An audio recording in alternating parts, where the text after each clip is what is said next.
नमस्ते, मैं हूं श्रेयस तलपदे और आज मैं यहां पे बैठा हूं the one and only the Praveen Tambe के साथ में।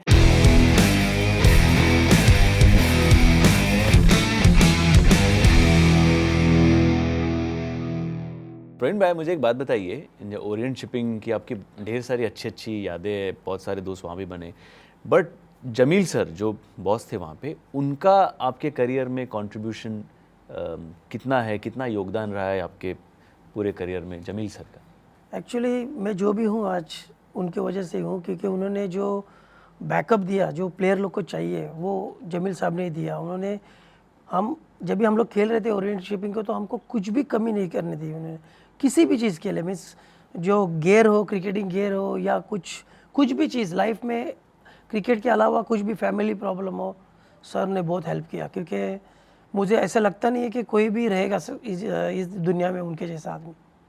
वो बहुत बड़े हमारे लिए, मेरे लिए नहीं, हमारे सब क्रिकेटर है। अब भी ओरिएंट शिपिंग का क्रिकेट बंद होने के बाद भी जो जहाँ भी जॉब कर रहे हैं वो उनको कभी नहीं भूलेंगे लाइफ में, कभी नहीं, क्योंकि उनका बड़ा योगदान था ये ओरिएंट टीम को ऊपर लेके जाने के लिए। प्रवीण भाई, आप पहले मीडियम पेस बॉलिंग करते थे और फिर आप स्पिन करने लगे, तो हमने सुना है कि विद्या सर का आपके स्पिन बॉलिंग में बहुत बड़ा योगदान रहा है, तो वो हम जानना चाहेंगे कि वो ट्रांजिशन कैसे हुआ। हाँ, एक्चुअली मैं मीडियम पेस बॉलिंग करता था, मगर दो जन का इसमें बहुत बड़ा हाथ है, विद्या पराड़कर सर और अजय कदम। अच्छा। जैसे कि मैं फास्ट बॉलिंग डालता था पहले, और फिर उनका स्पिन डालने चालू किया। और फिर विद्या सर ने मुझे जो मोल्ड किया स्पिन में, तो बहुत बड़ा योगदान है उनका भी। पर स्पिन क्यों करने लगे? मतलब आप मीडियम पेस तो आप अच्छा बॉलिंग करते थे, आपको विकेट्स भी मिलती थी, तो सडनली फिर स्पिनर बनने का आप ऐसे क्यों लगा आपको?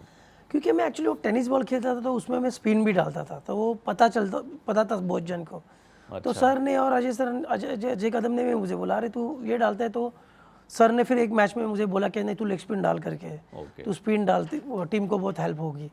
और फिर वैसे सर ने मेरे पे वैसे वर्क भी किया और मुझे मोल्ड भी किया। जैसे मुझे उन्होंने स्ट्रेट किया, थोड़ा एक्शन चेंज किया, और फिर मैं उसमें मेरे को बाउंस मिला, रिस्ट को चेंज किया तो उसमें मुझे टर्न ज़्यादा मिला। ये सब चीज़ तो ठीक है, मैं सीख गया सर ने सिखाने के बाद। मगर मुझे आप एक बात बताइए श्रेयस जी, कि एक आपने कैसे वो सब इतने जल्दी सीखा? क्योंकि मैं अभी कोचिंग करता हूँ। सही में मैं बोल रहा हूँ, मैं अभी कोचिंग करता हूँ और मुझे 1 महीना 2 महीने लगते हैं बच्चे को सिखाने को कि लेग स्पिन कैसे डालनी है ये। मगर आपने तो 2-3 सेटिंग में ही ये सब कर लिया, तो मुझे तो लगता है कि आप इंडिया खेलना चाहिए था। सच्ची में, क्योंकि सच्ची में अभी कोचिंग कर रहा हूँ, मुझे 1-2 महीना लगता है एक स्टूडेंट को सिखाने को स्पिन कैसे करना है। और वो आपने मेरी एक्शन, वो स्पिन तो छोड़ो, स्पिन तो करेंगे चलो, और वो एक्शन और वो 2-3 सेटिंग में ही वो कैसे? सच बोलूं आपको जब मैंने पहली बार आईपीएल में खेलते हुए देखा, तो मैंने जो बोला लोग, अरे ये कौन है 41 की उम्र में, एंड आई सेड, मतलब हमारे यारों दोस्तों में ऐसे चर्चा होती थी कि यार ये तो कहानी है, ये तो पिक्चर की कहानी है, कि 41 की उम्र में कोई डेब्यू करता है। तो मैंने एक्चुअली तब से आपकी एक्शन कॉपी करना शुरू कर दिया, क्योंकि मुझे मालूम था एक ना एक दिन ये पिक्चर ज़रूर बनेगी और अगर मुझे चांस मिला तो आई शुड बी रेडी। तो 3 दिन तो मैंने फिर भी आपको ऐसे दिखाने के लिए कि उतना टाइम तो लग सकता है, मेरे को पहले दिन ही आपकी एक्शन मैंने कॉपी कर ली थी। Jokes apart, but I think of course as an actor आप यही आपका काम है, to observe and then to emulate. तो सबसे पहले चीज़ जो करनी थी वो आपकी बॉलिंग एक्शन कॉपी करनी थी, तो मेरा पूरा फोकस उस पर था कि आपकी बॉडी लैंग्वेज कैसी है, आपका रनअप कैसा है, आपका हाथ कहाँ जाता है, कितना ऊपर रहता है, स्पिन करते वक्त आपका हाथ कैसा होता है, फिर आपका फॉलो थ्रू कैसा होता है। तो मैं वो पहले दिन I was just trying to observe, और फिर दूसरे दिन मैं थोड़ा घर जाके भी प्रैक्टिस करता था। हमारी जो प्रैक्टिस होती थी उसके बाद मैं घर जाके भी थोड़ा प्रैक्टिस करता था, मैं आपके मैचेस, आपके वीडियोज़ वगैरह देखा करता था। तो I think that is the way I usually also operate like that. मैं वैसा करता हूँ, अगर कुछ ज़रूरत पड़े, कुछ देखना हो तो वो करके फिर 3rd-4th डे मुझे थोड़ा लगा कि नहीं, अभी I am very close to it. लेकिन आपका जो स्पिन है वो सीखने के लिए मुझे अगला जन्म लेना पड़ेगा। मैं अभी लेग स्पिन की एक्शन कर सकता हूँ, लेकिन लेग स्पिन में आप जितना टर्न करते हो, वो टर्न करने के लिए नेक्स्ट लाइफ में, अभी नहीं, पॉसिबल नहीं है। प्रवीण भाई, इतनी सारी दिक्कतें, प्रॉब्लम्स वगैरह सारी आ रही थी, एक जगह पे आपकी उम्र भी बढ़ रही थी, तो ऑफ कोर्स घर पे भी आई एम श्योर कि प्रॉब्लम्स रहे होंगे उसके वजह से। तो कभी ऐसा मन में डाउट नहीं आया कि यार अब उम्र बढ़ रही है और मतलब क्रिकेट में जो मैं सपना लेके चला था वो पता नहीं पूरा हो नहीं रहा है, कब होगा नहीं होगा पता नहीं, तो क्रिकेट में अब बस कर देता हूँ, छोड़ देता हूँ और अब मैं अपना कुछ जॉब देखता हूँ, उसी पे फोकस करता हूँ, ऐसा कभी मन में डाउट नहीं आया था? नहीं, बिल्कुल नहीं, क्रिकेट छोड़ने का तो डाउट आया ही नहीं था कभी भी। बिल्कुल, मैं देख रहा था कि कैसे लाइफ जाएगी आगे, बट क्रिकेट एक बार भी ऐसा नहीं लगा कि नहीं अभी बस क्रिकेट छोड़ूंगा मैं, ऐसे कभी लगा नहीं मुझे। ओके, तो पर तभी उसी वक्त दौरान अप्रॉक्सीमेटली आई थिंक 2008 के आसपास आईपीएल वगैरह शुरू हो गया था, तो कभी ऐसा लगा था कि मतलब मैं चलो खेल रहा हूँ, इतने सारे क्रिकेटर्स को चांस मिला था आईपीएल में, तो मुझे भी शायद मिल जाएगा, ऐसा कभी कुछ आईपीएल के बारे में लगा था? क्या था, क्या आपको रणजी खेलना था, मुंबई के लिए रणजी ट्रॉफी में आपको रिप्रेजेंट करना था, वो आपका मेन सपना था? हाँ, क्योंकि जो भी मुंबई के लिए खेलता है, कोई भी क्रिकेटर, आप किसी भी क्रिकेटर को पूछो तो उनका एक ही ड्रीम होता है कि मुंबई के लिए रणजी ट्रॉफी रिप्रेजेंट करना। और मैं इतना क्लब मैचेस खेल रहा था तो मेरे माइंड में था एक कि यार मैं मुंबई के लिए रिप्रेजेंट करूँगा और करना चाहता हूँ मैं, और वो एक ही माइंड में था। आईपीएल हैपेंड एक्चुअली, मगर मेरा एक ही सपना था कि मुंबई के लिए रिप्रेजेंट करूँ मैं। तो ये आईपीएल का अचानक कैसे हो गया, मतलब how did you get selected in the IPL? Actually मैं जब डीवाई पाटिल ज्वाइन किया तो ऑल इंडिया लेवल की टूर्नामेंट होती थी डीवाई में, T20।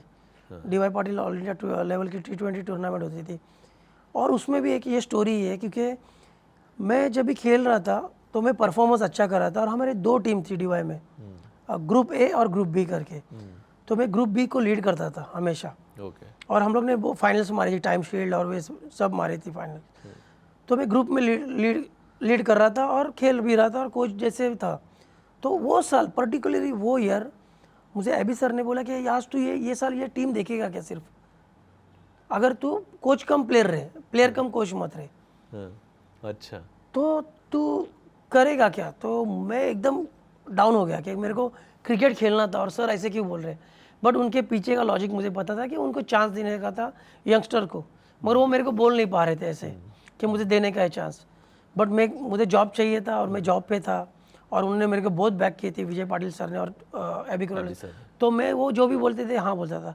तो मैं बोला ठीक है चलो ये साल मैं नहीं खेल रहा हूँ, मगर मेरे को बहुत फीलिंग आ गई, मैं रो रहा था। मैं एक्चुअली घर जाके रोया मैं कि यार मुझे खेलने नहीं मिल रहा है, मगर होपफुली मिला। तो मैं वो छोड़ दिया था होप्स कि मैं कोचिंग करूँगा चलो, क्योंकि मेरा जॉब है तो मैं करूँगा। अनफॉर्चुनेटली क्या हो गया, वो बी ग्रुप में और दोनों टीम बन गई थी, तो मैं बी ग्रुप देख रहा था। तो दोनों की ए ग्रुप की और बी ग्रुप की मैचेस हो गई थी एक, और ए ग्रुप में से एक स्पिनर उन्होंने गेस्ट प्लेयर बुलाया था, और वो अनफॉर्चुनेटली इंजर्ड हो गया।